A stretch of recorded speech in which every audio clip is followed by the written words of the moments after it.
Recently আমরা সবাই গেছিলাম মেলায় ঘুরতে, সুভাষ মেলা। সুভাষ মেলা আমাদের বাড়ি থেকে একটু দূরে আছে, তাই দুটো বাস পাল্টে আমরা সুভাষ মেলার সামনে নেমে গেলাম। আর ক্যামেরা অন করলে এদের শুধু একবার বলতে হবে আয়, আর যে যেখানেই থাকুক না কেন ঠিক চলে আসবে ক্যামেরায় আসার জন্য। ভাবা যায় এদের অবস্থা।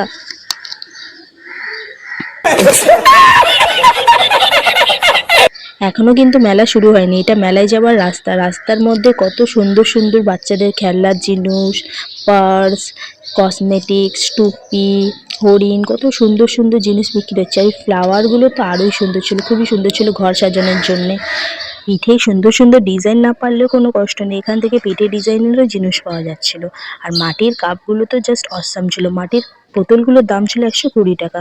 আর মেলায় সেদিন এতটাই ভিড় হয়েছিল, মনে হয় কুম্ভ মেলার অর্ধেক মানুষ আমাদের সুভাষ মেলায় চলে এসেছিল।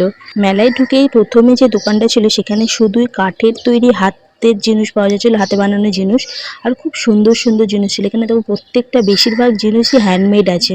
হ্যান্ডমেড জুয়েলারির দোকান সুভাষ মেলায় ভর্তি আছে। তোমরা যদি কেউ হ্যান্ডমেড জুয়েলারি পরতে পছন্দ করো তাহলে সুভাষ মেলায় যেতে পারো, ওখানে প্রচুর প্রচুর হ্যান্ডমেডের জিনিস আছে। দেখো হাতের তৈরি কত সুন্দর সুন্দর চুড়ি, ফ্লাওয়ার।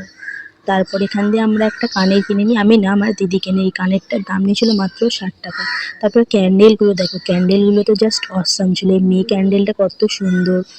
তারপর এখান থেকে আমার একটা বিড়াল পছন্দ হয়েছিল, বিড়ালটার দাম অনেকই বলছিল, আমার মনে হয় জন্য আমরা কিছু কিনিনি।